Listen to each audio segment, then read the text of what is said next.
ವಿದ್ಯಾರ್ಥಿಗಳು ಈಗ ತಾನೇ SSLC ಮತ್ತು PUC ನಲ್ಲಿ ಪ್ರತಿಭಾವಂತ ವಿದ್ಯಾರ್ಥಿಗಳು 90ಕ್ಕಿಂತ ಹೆಚ್ಚು ಶೇಕಡ ಮಾರ್ಕ್ಸ್ಗಳನ್ನ ಪಡೆದಿದ್ದಾರೆ ಅಂತೇಳಿ ಇವತ್ತು ಅವರನ್ನ ಯಾವ ಸಮಾಜ ಯಾವ ಇದು ಅಂತ ನೋಡದಲೆ ನಮ್ಮ ಊರು ಅನ್ನೋ ಒಂದೇ ಒಂದು ಕಾರಣಕ್ಕೋಸ್ಕರ ಇವತ್ತು ಅವ್ರನ್ನ ಈ ವೇದಿಕೆ ಮೇಲೆ ಕೂರಿಸಿದೆ.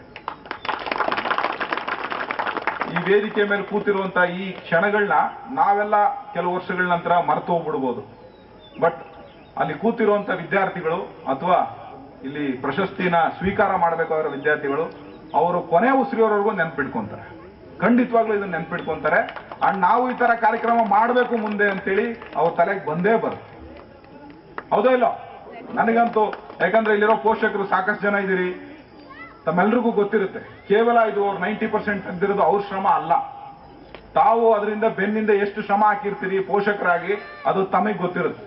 ಕೂಲಿ ನಾಲಿ ಮಾಡಿರ್ತೀರಿ, ಸಾಕಷ್ಟು ಕಡೆ ಮಕ್ಕಳನ್ನ ಓದಿಸ್ಲಿಕ್ಕೆ ಕೇಳುವಂತ ಸೌಲಭ್ಯಗಳು ಒದಗಿಸ್ಲಿಕ್ಕೆ ಸಾಕಷ್ಟು ಶ್ರಮ ವಹಿಸಿ ಅದನ್ನೆಲ್ಲ ನೋಡಿ ಅಥವಾ ಅವ್ರಿಗೆ ಮನೋಪರಿವರ್ತನೆ ಆಗಿ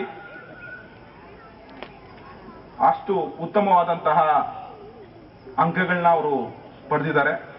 ಅವು ಕೇವಲ ಅಂಕಗಳು, ಕೇವಲ ಒಂದು ಗುರುತು ಅಷ್ಟೇ, ಇಷ್ಟು ಮಾರ್ಕ್ಸ್ ತೆಗೆದಿದ್ದಾರೆ ಅಂತೇಳಿ. ಬಟ್ ಎಷ್ಟು ಪ್ರತಿಭಾವಂತ ವಿದ್ಯಾರ್ಥಿಗಳು, ಅವರಲ್ಲಿ ಎಷ್ಟು ಪ್ರತಿಭೆ ಇದೆ ಅನ್ನೋದಕ್ಕೆ ಆ ಮಾರ್ಕ್ಸ್ಗಳು ಒಂದು ಸಾಕ್ಷಿ. ಮುಂದಿನ ದಿನಗಳಲ್ಲಿ ಅವರು ಇನ್ನೂ ಹೆಚ್ಚಿನ ಸ್ಥಾನಕ್ಕೆ ಹೋಗಿ ಉತ್ತಮ ರೀತಿಯಾದಂತಹ, ಬರೀ ಮಾರ್ಕ್ಸ್ ತಕೊಂಡು ಹೋದ್ರೆ ಸಾಕಾಗಲ್ಲ. ನಾನು ಹೇಳ್ತಾ ಇದ್ದೀನಿ, ಮಾರ್ಕ್ಸ್ ತಕೊಂಡು ಹೋದ್ರೆ ಯಾವುದೇ ಕಾರಣಕ್ಕೂ, ನನಗೀಗ SSLC ಎಷ್ಟು ಬಂದಿತ್ತು ಅಂದ್ರೆ ನೆನಪೇ ಇಲ್ಲ. ನನಗೆ ನೆನಪಿದೆ ಬಟ್ ಹೇಳಲಿಕ್ಕೆ ಆಗಲ್ಲ. ಯಾಕಂದ್ರೆ ಈಗ ಅವರೆಲ್ಲ 90% ಅಬೌವ್ ತೆಗೆದು ಬಿಟ್ಟಿದ್ದಾರೆ. ನಮ್ಮ ಟೈಮಲ್ಲೆಲ್ಲ ನೋಡಿ ಎಲ್ಲರೂ ನಗ್ತಾ ಇದ್ದಾರೆ, ಗೊತ್ತಾಯ್ತು. ಸೊ ಹಾಗಾಗಿ ಮುಂದೆ ಸ್ಪರ್ಧಾತ್ಮಕ ಪರೀಕ್ಷೆಗಳಿಗೆ, ಬೇರೆ ಬೇರೆ ರೀತಿಯಂತ ಎಕ್ಸಾಮ್ಸ್ಗಳಿಗೆ ಸ್ಟೇಟ್ ಲೆವೆಲ್ ಅಲ್ಲಿ, ನ್ಯಾಷನಲ್ ಲೆವೆಲ್ ಅಲ್ಲಿ ಕಾಂಪೀಟ್ ಮಾಡಬೇಕಾಗ್ತದೆ. ಬಹಳ ಸರಳ ಇರಲ್ಲ. ನಾವೀಗ ಒಂದು ಸಣ್ಣ ನದಿ ಸ್ಟ್ರೀಮ್ ನಲ್ಲಿ ಇದೀವಿ. ಮುಂದೆ ಹೋಗ್ತಾ ಹೋಗ್ತಾ ಒಂದು ದೊಡ್ಡ ನದಿ ಇರುತ್ತೆ. ಆ ದೊಡ್ಡ ನದಿಲಿ ನಮ್ಮೂರ್ ತರ ಸಾವಿರಾರು ಊರುಗಳಲ್ಲಿರುವಂತ ಪ್ರತಿಭಾವಂತ ವಿದ್ಯಾರ್ಥಿಗಳು ಆ ನದಿಲಿ ಈಜ್ತಾ ಇರ್ತಾರೆ. ಅವ್ರ ಜೊತೆ ನಾವು ಈಜಬೇಕು, ಕಾಂಪೀಟ್ ಮಾಡಬೇಕು, ಗೆಲ್ಲಬೇಕು, ಆಮೇಲೆ ಗುರುತಿಸ್ಬರ್ಬೇಕು ನಮ್ಮನ್ನ. ಬಹಳ ಪ್ರತಿಭೆ, ಶ್ರಮ ಅವಶ್ಯಕತೆ ಇರುತ್ತೆ. ಹಗಲು ರಾತ್ರಿ ಇದೇ ನಮ್ಮ ತಾತನವರು ಹೇಳ್ತಾ ಇದ್ರು. ನಮ್ಮ ಅಣ್ಣನ ನನ್ನ ಮೈಸೂರಲ್ಲಿ ಹಾಕಿ ಚೆನ್ನಾಗಿ ಓದಿಸ್ತಾ ಇದ್ರು ಪ್ರಶಾಂತ್ ಅವರು. ಸೊ ಅವಾಗ ಎಲ್ಲ ನೆನಪುಗಳು ನನಗಿದಾವೆ. ನಮ್ಮ ತಾತ ಅವರು ಬಂದು ಹೇಳೋರು, ಸಾಧಕ ವಿದ್ಯಂ ಬಾಧಕ ದ್ರವ್ಯ ಅಂತೇಳಿ. ಬಟ್ ನನಗೆ ಅದು ಈಗಲೂ ಅಷ್ಟು ಸ್ಪಷ್ಟವಾಗಿ ಅದರ ಸಂಪೂರ್ಣ ಅರ್ಥ ಗೊತ್ತಿಲ್ಲ. ನಾನು ಕನ್ನಡ ಸಾಹಿತ್ಯದ ವಿದ್ಯಾರ್ಥಿ ಆದ್ರೂ ಕೂಡ ಅಷ್ಟು ಸ್ಪಷ್ಟವಾದ ಅರ್ಥ ಗೊತ್ತಿರ್ಬೋದು. ಆ ಪದಗಳನ್ನ ಬಹಳ ಇಂಪ್ರೆಸ್ ಮಾಡ್ತಾ ಇದ್ವಿ. ವಿದ್ಯೆನ ಸಾಧ್ಯ ಪಡಿಬೇಕೇನೋ, ವಿದ್ಯೆನ ಸಾಧ್ಯ ಗಳಿಸ್ಬೇಕು, ಇಲ್ಲ ಅಂದ್ರೆ ಸಾಧ್ಯ ಇಲ್ಲ. ವಿದ್ಯೆನ ಮಾತ್ರ ನಮಗೆ ಒಂದು ಐಡೆಂಟಿಟಿ. ಈ ಪ್ರಪಂಚದಲ್ಲಿ ಈಗಲೂ ನೋಡಿ, ಇವತ್ತಿಗೂ 3 ಫೀಲ್ಡ್ ಅಲ್ಲಿ ಮಾತ್ರ ಜನ ಬಹಳ ಫೇಮಸ್. ಒಂದು ಫಿಲಂ ಫೀಲ್ಡ್, ಒಂದು ಪೊಲಿಟಿಕಲ್ ಫೀಲ್ಡ್, ಒಂದು ಬ್ಯೂರೋಕ್ರಾಟ್ಸ್ ಅಂಡ್ ಅಫಿಷಿಯಲ್ಸ್. ಕರೆಕ್ಟಾ? ನೋಡಿ, ಅಲ್ಲ ಚಪ್ಪಳೆ ಹೊಡೆಯುವಂತ ವಿಚಾರ ಅಲ್ಲ. ಮೊದಲನೇದಾಗಿ ಫಿಲಂ ಫೀಲ್ಡ್ ಅಲ್ಲಿ ಇರಬೇಕು ಅಂದ್ರೆ ಸಾಕಷ್ಟು ಅದಕ್ಕೆ ನೋಡಕ್ಕಾಗ್ಲಿ ಮತ್ತೊಂದಕ್ಕಾಗ್ಲಿ ಸಾಕಷ್ಟು ತರ ಟ್ಯಾಲೆಂಟ್ಸ್ಗಳು ಬೇಕಾಗುತ್ತೆ. ಅದಕ್ಕೆ ಆದಂತ ಡ್ಯಾನ್ಸ್ ಮಾಡೋದು, ಹಾಡು ಹೇಳೋದು, ನಟನೆ ಮಾಡುವಂಥದ್ದು, ಅದು ನಮ್ಗಿರ್ಲಿಲ್ಲ. ಎರಡನೇದು ಪೊಲಿಟಿಕಲ್ ಅಂದ್ರೆ ರಾಜಕೀಯವಾಗಿ ಬೆಳಿಬೇಕಾದಂಥದ್ದು. ಸಾಕಷ್ಟು ಜನ ಅನುಭವಿಸ್ತಾ ರಾಜಕೀಯ ವ್ಯಕ್ತಿಗಳಲ್ಲಿ ಕೂತಿದ್ದಾರೆ. ನಾನು ಹೆಚ್ಚಿನದಾಗಿ ಅವರ ಇದ್ರ ಬಗ್ಗೆ ನಾನು ಮಾತಾಡ್ಲಿಕ್ಕೆ ಹೋಗಲ್ಲ. ಅದು ಬಹಳ ಕಷ್ಟದ ಫೀಲ್ಡ್. ಅದು ಬಹಳ ಕಷ್ಟದ ಫೀಲ್ಡ್. ಸಾಕಷ್ಟು ಜನರ ಸಹಾಯ, ಸಾಕಷ್ಟು ಜನರ ಸಪೋರ್ಟ್ ಬೇಕಾಗುತ್ತೆ. ಯಾರ ಸಪೋರ್ಟ್ ಇಲ್ದಲೆ, ಯಾರ ಅವಶ್ಯಕತೆ ಇಲ್ದಲೆ ಏಕೈಕ ಯಾವ್ದಾದ್ರೂ ಒಂದು ದಾರಿ ಇದ್ರೆ ಓದೋದು. ನೀವೊಬ್ರು ಒಂದು ದಾರಿಲಿ ಒಂದು ರೂಮಲ್ಲಿ ಕೂತು 10 ಪುಸ್ತಕ ಹಿಡ್ಕೊಂಡು ನೀವು ಕೂತ್ರೆ ನಾಳೆ ಸಮಾಜ ನಿಮ್ಗೆ ಕೈ ತಿರುಗಿ ನೋಡೋಣ, ಕರ್ಸಿ ನಿಮ್ಮನ್ನು ಇಲ್ಲಿ ಕೂರ್ಸು. ನೀವು ಇಲ್ಲೆಲ್ಲ ಪ್ರತಿಭಾವಂತ ವಿದ್ಯಾರ್ಥಿಗಳು ಕೂತಿದ್ರಲ್ಲ, ಯಾರ ಜೊತೆ ಒಂದು 20 ಜನ ಜೊತೆ ಕೂತು ಓದಿದ್ರಾ? ಎಲ್ಲ ಒಬ್ಬೊಬ್ಬರೇ ತಾನೇ ಓದಿರೋದು. ಸೊ ವಿದ್ಯಾರ್ಥಿಗಳು ಆ ಕಣ್ಣಿಗೆ ಎಣ್ಣೆ ಬಿಡ್ಕೊಂಡು, ನಮ್ಮ ಕಡೆ ಹಳ್ಳಿ ಭಾಷೆಯಲ್ಲಿ ಹೇಳ್ತಾರೆ, ಕಣ್ಣಿಗೆ ಎಣ್ಣೆ ಬಿಡ್ಕೊಂಡು ಓದ್ಬೇಕು. ಇಲ್ಲಿದೆ ಅದು ಭಾಷೆ, ಇಲ್ಲಿದೆ ಗಾದೆ ಅದು. ಸೊ ಅದನ್ನ ಮಾಡಿ ನೀವು ಬೇರೆ ಯಾರ ಸಹಾಯವಿಲ್ಲದಲೆ ಕೇವಲ ಗುರುಗಳ ಮಾರ್ಗದರ್ಶನ, ಏಕಲವ್ಯನ ರೀತಿ ಸಾಧನೆ ಮಾಡಲೇಬೇಕು, ಓದಲೇಬೇಕು, ಏನಾದರೂ ಒಂದು ಅಚೀವ್ ಮಾಡಬೇಕು, ಯಾವ್ದಾದ್ರೂ ಒಂದು ಸ್ಪರ್ಧಾತ್ಮಕ ಪರೀಕ್ಷೆಯಲ್ಲಿ ಉತ್ತಮ ಅಂಕಗಳನ್ನ ಪಡಿಬೇಕು, ಅದರಲ್ಲಿ ರೀಚ್ ಆಗಬೇಕು ಅಂತಿದ್ರೆ ಮಾತ್ರ ನಿಮ್ಮ ಶಕ್ತಿಯಿಂದ, ನಿಮ್ಮ ಪರಿಶ್ರಮದಿಂದ ಮಾತ್ರ, ಬೇರೆ ಯಾರ ಸಹಾಯನೂ ಬೇಕಾಗಿಲ್ಲ, ಬೇರೆ ಯಾರ ಸಹಾಯನೂ ಬೇಕಾಗಿಲ್ಲ, ಕೇವಲ ನಿಮ್ಮ ಪರಿಶ್ರಮದಿಂದ ಮಾತ್ರ ಅದನ್ನು ಅಚೀವ್ ಮಾಡಲಿಕ್ಕೆ ಸಾಧ್ಯ. ಹಾಗಾಗಿ ಇದು ಕೂಡ ಬಹಳ ಒಂದು ಮುಖ್ಯವಾದ ಅಂಶ ಆಗುತ್ತೆ. ಸೊ ಇನ್ನ ಕೊನೆಯದಾಗಿ ನಾನು ವಿದ್ಯಾರ್ಥಿಗಳಿಗೆ ಇನ್ನೂ ಸಾಕಷ್ಟು ವಿಚಾರಗಳು, ನಾನು ಬೇರೆ ಬೇರೆ ಜಿಲ್ಲೆಗಳಲ್ಲಿ ಕರ್ತವ್ಯ ನಿರ್ವಹಿಸಬೇಕಾದ್ರೆ ವಿದ್ಯಾರ್ಥಿಗಳಿಗೋಸ್ಕರನೇ ಸಾಕಷ್ಟು ಬಾರಿ ವಿಶೇಷ ತರಗತಿಗಳನ್ನ ಹಮ್ಮಿಕೊಂಡು ಎಲ್ಲರಿಗೂ ಸಿವಿಲ್ ಸರ್ವಿಸ್ಗಳ ಆಸ್ಪಿರೆಂಟ್ಸ್ ಆಗ್ಲಿಕ್ಕೆ ಬಗ್ಗೆ, ಸ್ಪರ್ಧಾತ್ಮಕ ಪರೀಕ್ಷೆಗಳಲ್ಲಿ ಭಾಗಿಯಾಗೋದ್ರ ಬಗ್ಗೆ ನಾನು ಅವ್ರಿಗೆ ಮಾರ್ಗದರ್ಶನ ನೀಡ್ತಾನೆ ಬಂದಿದ್ದೀನಿ. ಸಾಕಷ್ಟು ನನ್ನ ಜೊತೆಗೆ ತಯಾರಿ ಮಾಡಿದಂಥವ್ರು, ನನ್ನ ಜೊತೆ ನನ್ನ ಮಾರ್ಗದರ್ಶನ ಪಡೆದಂಥವ್ರು ಸಾಕಷ್ಟು ಜನ ಆಗಿದ್ದಾರೆ. ಬಟ್ ಇಲ್ಲಿ ನಾನು ನಾಳಿದಲೇ ನನ್ನ ಪರೋಕ್ಷವಾದ ಗುರುಗಳು, ನೇರವಾಗಿ ನಾನು ಯಾವತ್ತೇ ಬರ್ಗು ರಾಮಚಂದ್ರಪ್ಪ ಸರ್ ಅವರ ಕ್ಲಾಸಸ್ನ ಕೇಳ್ದಲೇ ಇರ್ಬೋದು, ಅಟೆಂಡ್ ಮಾಡ್ದಲೇ ಇರ್ಬೋದು, ಬಟ್ ನಿರಂತರವಾಗಿ, ಯಾಕಂದ್ರೆ ನಾನು ಮೊದಲಿಂದ ಹಿಡಿದು ನನ್ನ ಪದವಿ ಮುಕ್ತಾಯ ಆಗೋವರೆಗೂ ಕೂಡ ನಾನು ಅಪ್ಪಟ ಕನ್ನಡ ಮೀಡಿಯಂ.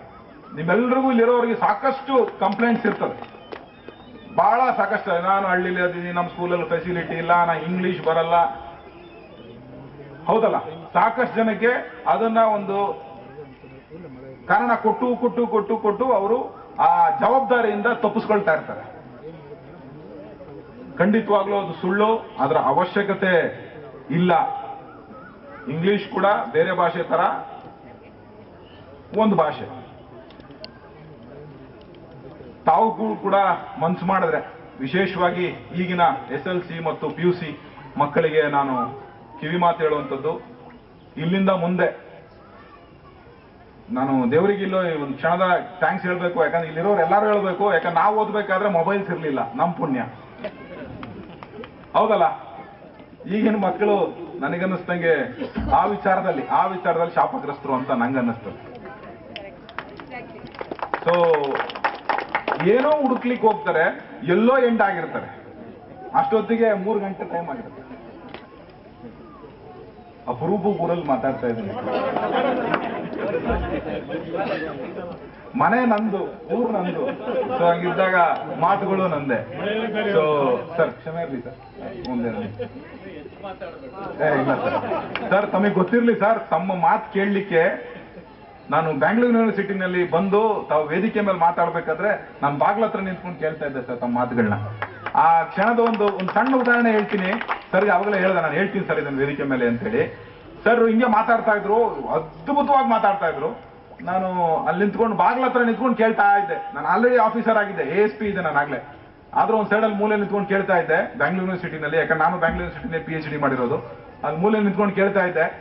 ಆ ಸಂದರ್ಭದಲ್ಲಿ ಹಿಂಗೆ ಜೊತೆಗಿದ್ದವರು ಒಂದು ಗ್ಲಾಸ್ ನೀರು ಕೊಡಕ್ ಬಂದ್ರು ಸಾಹೇಬ್ರಿಗೆ. ಸರ್ ಈ ಕಡೆ ನೋಡಿದವ್ರು ಈ ಕಡೆ ನೋಡಿ, ನಾನು ನೀರು ಕುಡಿಯಲ್ಲ, ನೀರು ಕುಡಿಸ್ತೀನಿ ಅಂದ್ರು. ಸರ್ ಮರ್ತಿರ್ಬೇಕು ಸರ್, ತಾವು ನನಗೆ ನೆನಪಿದೆ ಸರ್, ತಾವು ಮಾತಿನ ಶೈಲಿ, ತಮ್ಮ ಹಾವಭಾವ, ಬಂಡಾಯ ಸಾಹಿತ್ಯ, ತಾವು ಬರೆದಿರೋ ವಿಶ್ಲೇಷಣೆಗಳು ಸಾಕಷ್ಟು ಓದಿದ್ದೇನೆ ಸರ್, ತಿಳ್ಕೊಂಡಿದ್ದೇನೆ. ತಮ್ಮ ಮಟ್ಟಿಗೆ ನನ್ನನ್ನ ಕಂಪೇರ್ ಮಾಡುವಂಥದ್ದು ಖಂಡಿತವಾಗ್ಲೂ ಸೂಕ್ತ ಅಲ್ಲ. ತಾವು ಈಗಾಗಲೇ ತಾವು ಪುಸ್ತಕ ಬರೆದಿರೋರು, ನಾವು ಬರೀ ಪುಸ್ತಕ ಓದಿರೋರು ಸರ್, ತುಂಬಾ ವ್ಯತ್ಯಾಸ ಇದೆ. ಪುಸ್ತಕ ಬರಿಬೇಕು ಅಂದ್ರೆ ಪುಸ್ತಕ ಸಾಕಷ್ಟು ಓದಿ ಅಧ್ಯಯನ ಮಾಡಿದ ನಂತರನೇ. ಸಣ್ಣ ಒಂದು ಕಿರು ಪರಿಚಯ, ನಾನು ಸುಮ್ಮನೆ ನೋಡ್ತಾ ಇದ್ದೆ, ಸಾಹೇಬರು ಕವನ ಸಂಕಲನಗಳ ಹೆಸರು ಓದ್ತೀನಿ ಕೇಳಿ. ಕನಸಿನ ಕನ್ನಿಕೆ, ಮರಕುಟಿಕ, ನೆತ್ತರದಲ್ಲಿ ನಂದ ಹೂವು, ಗುಲಾಮ ಗೀತೆ, ಮಗುವಿನ ಹಾಡು, ಕಾಂಟ್ಯಾಸದಲ್ಲಿ ಕಾವ್ಯ, ಕಥನ ಸಂಕಲನಗಳು, ಸುಂಟ್ರಗಾಳಿ, ಬಾಯಲಾಟ ಭೀಮಣ್ಣ, ಒಂದು ಊರಿನ ಕಥೆಗಳು, ಕಪ್ಪು ನೆಲದ ಕೆಂಪು ಕಾಲು. ಸರ್ ಇದೇ ಒಂದು ಊರಿನ ಕಥೆಗಳ ಸರ್, ನಮ್ಮ ಬರಗೂರಿನ ಕಥೆಗಳು. ಓ ಅದ್ಭುತ ಸರ್, ಥ್ಯಾಂಕ್ ಯು ಸರ್. ನಮ್ಮ ಬರಗೂರನ್ನ ಚಲನಚಿತ್ರದ ಮುಖಾಂತರ ಇಡೀ ಜಗತ್ತಿಗೆ ಪರಿಚಯ ಮಾಡಿಕೊಟ್ಟಿದ್ದು ಇದೇ ಒಂದು ಊರಿನ ಕಥೆಗಳು ಪುಸ್ತಕ. ನಮ್ಮೂರಲ್ಲಿ ಐ ಥಿಂಕ್ ನನಗೆ ಗೊತ್ತಿರಂಗೆ ಅದು ಒಂದೇ ಶೂಟಿಂಗ್ ಆಗಿರೋದು. ಅದರಲ್ಲಿ ನಮ್ಮೆಲ್ಲ ಹಿರೀಕರು ಇವತ್ತು ಸಾಕಷ್ಟು ಜನ ಕಣ್ಮರೆ ಆಗಿರ್ಬೋದು, ಅವರೆಲ್ಲರೂ ಆ ಚಿತ್ರದಲ್ಲಿ ಇದ್ದಾರೆ. ಸೊ ಅದನ್ನ ಕೂಡ ತಾವು ಯೂಟ್ಯೂಬ್ ಅಲ್ಲಿ ನೋಡ್ಬೋದು. ಕಾದಂಬರಿಗಳು, ಸೂತ್ರ, ಸೀಳು ನೆಲ, ಸಂಗಪ್ಪನ ಸಾಹಸಗಳು, ಬೆಂಕಿ, ಸೂರ್ಯ, ಭರತನಗರಿ, ಕೋಟೆ, ಗಾಜಿನ ಮನೆ, ಸಪ್ನ ಮಂಟಪ, ಶಬರಿ, ವಿಮರ್ಶೆಗಳು ಕನ್ನಡಾಭಿಮಾನ, ಸಂಸ್ಕೃತಿ, ಶ್ರಮ ಮತ್ತು ಸೃಜನಶೀಲತೆ, ಕನ್ನಡ ಪ್ರಜ್ಞೆ, ಕನ್ನಡ ಸಾಹಿತ್ಯವೆಂಬ ಸ್ವಾತಂತ್ರ್ಯ ಹೋರಾಟ, ಪರಂಪರೆಯೊಂದಿಗೆ ಪಿಸುಮಾತು, ಬಂಡಾಯ ಸಾಹಿತ್ಯ ಮೀಮಾಂಸೆ, ಸಂಸ್ಕೃತ ಉಪಸಂಸ್ಕೃತಿ, ಕನ್ನಡ ಸಾಹಿತ್ಯ ಮತ್ತು ಸಿನಿಮಾ, ಶಬ್ದವಿಲ್ಲದ ಯುದ್ಧ. ಇನ್ನೂ ಮುಗ್ದಿಲ್ಲ, ಇನ್ನೂ ಒಂದು ಪೇಜ್ ಇದೆ. ಇದು ಒಂದೊಂದು ಪುಸ್ತಕದ ಹೆಸರು. ಸೊ ಅವರು ನೀಡಿರೋ ಕೊಡುಗೆ ಮುಂದೆ ನಾವೆಲ್ಲ ಬಹಳ ಚಿಕ್ಕವರಾಗ್ತೀವಿ. ಸೊ ಹಾಗಾಗಿ ಅವರ ಪಕ್ಕದಲ್ಲಿ ನಾನು ಕೂರ್ಲಿಕ್ಕೆ ನನಗೆ ಸಿಕ್ಕಿರೋ ಯೋಗ್ಯತೆನೆ ಬಹಳ ದೊಡ್ಡದು. ನಾನು ಅವರಿಗೆಲ್ಲ ಮಾಣಿಕ್ಯ ಅಲ್ಲಿಗೆ ಹೋಲಿಸ್ಕೊಳ್ಲಿಕ್ಕೆ ನಾನು ಸಿದ್ಧ ಇಲ್ಲ. ಬಟ್ ಖಂಡಿತವಾಗ್ಲೂ ನೀವೆಲ್ಲ ನನ್ನ ಜನ. ಎಲ್ಲೇ ಹೋಗ್ಲಿ, ಎಷ್ಟೇ ಊರು ಸುತ್ತಲಿ, ಎಷ್ಟೇ ರಾಜ್ಯ ಸುತ್ತಲಿ, ಎಷ್ಟೇ ದೇಶಗಳು ಸುತ್ತಲಿ, ವಾಪಸ್ಸು ಬರಗೂರಿಗೆ ಬರಬೇಕು, ವಾಪಸ್ಸು ಮನೆಗೆ ಬರಬೇಕು. ಹಾಗಾಗಿ ನಾನೆಲ್ಲ ಜೀವನ ತಮ್ಮ ಜೊತೆನೆ, ನಿಮ್ಮೆಲ್ಲರ ಜೊತೆ ಹುಟ್ಟಿರುವಂಥದ್ದು, ಬೆಳೆದಿರುವಂಥದ್ದು ನನ್ನ ಪುಣ್ಯ ಅಂತೇಳಿ ನಾನು ಭಾವಿಸ್ತೇನೆ.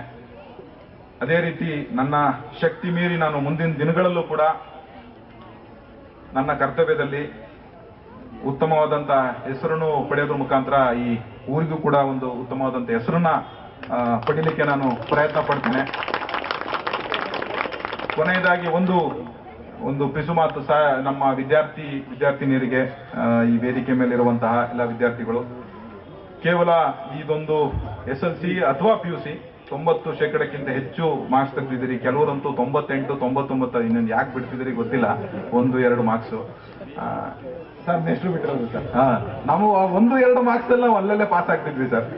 ಇವರು 1-2 ಮಾರ್ಕ್ಸ್ನು ಬಿಡಲ್ಲ. ಸೊ ಆ ಮಟ್ಟಕ್ಕೆ ಮಾರ್ಕ್ಸ್ ತೆಗಿತಾರೆ ಇವರು. ಸೊ ಮುಂದಿನ ದಿನಗಳಲ್ಲಿ ಇಲ್ಲಿಂದ ನಿಮ್ಮ ವಯಸ್ಸಿರ್ಬೋದು ಅಥವಾ ನಿಮ್ಮ ವ್ಯಕ್ತಿತ್ವ ನಿಜವಾದ ರೀತಿಯಲ್ಲಿ ರೂಪವಾಗ್ತಾ ಹೋಗುತ್ತೆ, ಇಲ್ಲಿಂದ ಬೆಳೀತಾ ಹೋಗುತ್ತೆ. ನಿಮ್ಮ ನಿಜವಾದ, ಇಲ್ಲಿವರೆಗೂ ನೀವು ಕೇವಲ ಒಂದು ಫೌಂಡೇಶನ್ ಹಾಕೊಂಡಿದ್ದೀರಿ, ಒಂದು ಮನೆಯ ಪಾಯ ಇದ್ದಂಗೆ. ಇಲ್ಲಿಂದ ಮುಂದೆ ನೀವೇನ್ ಕಟ್ತೀರಿ ಆ ಮನೆ ಆಗುತ್ತೆ. ನೀವು ಯಾವ ರೀತಿ ಮನೆ ಕಟ್ತೀರಿ, ಭವನ ಕಟ್ತೀರಾ, ಒಂದು ದೇವಸ್ಥಾನ ಕಟ್ತೀರೋ, ವಿಧಾನಸೌಧ ಕಟ್ತೀರೋ, ಏನ್ ಕಟ್ತೀರೋ ಅದಾಗತ್ತೆ ನಿಮ್ಮ ಜೀವನ. ಸೊ ಹಾಗಾಗಿ ಇಲ್ಲಿಂದ ಯಾವುದೇ ರೀತಿಯ ಡೈವರ್ಷನ್ಸ್ ಆಗಬೇಡಿ. ಇದೇ ರೀತಿಯ ಏಕಾಗ್ರತೆ, ಶಿಸ್ತು, ಶ್ರಮ ನಿಮ್ಮದಾಗಿರ್ಲಿ. ಮುಂದಿನ ನಿಮ್ಮೆಲ್ಲರ ಭವಿಷ್ಯಕ್ಕೆ ಶುಭವಾಗ್ಲಿ ಅಂತೇಳಿ ಕೋರ್ತಾ 2 ಮಾತಿಗಿಂತ ಜಾಸ್ತಿ ಆಡಿದ್ದೇನೆ. ಇಷ್ಟು ಮಾತಾಡ್ತೀನಿ ಅಂತ ಅಂದುಕೊಂಡಿರ್ಲಿಲ್ಲ. ಬಟ್ ಊರು ಎಂಬ ಒಂದು ಸದರನೋ ಏನೋ ಗೊತ್ತಿಲ್ಲ, ಎಲ್ಲರೂ ನಮ್ಮವರು ಅನ್ನೋ ಒಂದು ಭಾವನೆನೋ ಏನೋ ಗೊತ್ತಿಲ್ಲ. ಸಾಕಷ್ಟು ಮನಸ್ಸು ಬಿಚ್ಚಿ ಮಾತಾಡಿದೆ. ಏನಾದ್ರೂ ತಪ್ಪುಗಳಾಗಿದ್ದಲ್ಲಿ ಕ್ಷಮೆ ಇರಲಿ. ಇದು ಯಾವ ರಾಜಕೀಯ ಕಾರ್ಯಕ್ರಮನೂ ಅಲ್ಲ, ಇದು ಯಾವ ಒಂದು ಜಾತಿಗೆ ಸಂಬಂಧಪಟ್ಟ ಕಾರ್ಯಕ್ರಮವನ್ನಲ್ಲ. ಇದು ನಮ್ಮೂರಿನ ಕಾರ್ಯಕ್ರಮ, ಕೇವಲ ಪ್ರತಿಭಾವಂತ ವಿದ್ಯಾರ್ಥಿಗಳಿಗೋಸ್ಕರ ಮಾಡ್ತಿರುವಂತಹ ಕಾರ್ಯಕ್ರಮ. ಎಲ್ಲ ವಿದ್ಯಾರ್ಥಿ ಮತ್ತು ಆ ಕುಟುಂಬಸ್ಥರಿಗೆ ಭಗವಂತ ಒಳ್ಳೇದು ಮಾಡಲಿ ಮತ್ತು ಮುಂದಿನ ಜೀವನದಲ್ಲೂ ಕೂಡ ಅವರಿಗೆ ಒಳ್ಳೆ ಭವಿಷ್ಯನ ಕೊಟ್ಟು ಈ ಊರಿಗೆ ಮತ್ತು ಅವರಿಗೆ ಕೀರ್ತಿ ಬರಲಿ ಅಂತೇಳಿ ಕೋರ್ಕೊಳ್ತಾ 1-2 ಮಾತನ್ನ ಮುಕ್ತಾಯ ಮಾಡ್ತಾ ಇದ್ದೇನೆ. ಜೈ ಹಿಂದ್, ಜೈ ಕರ್ನಾಟಕ. Thank you.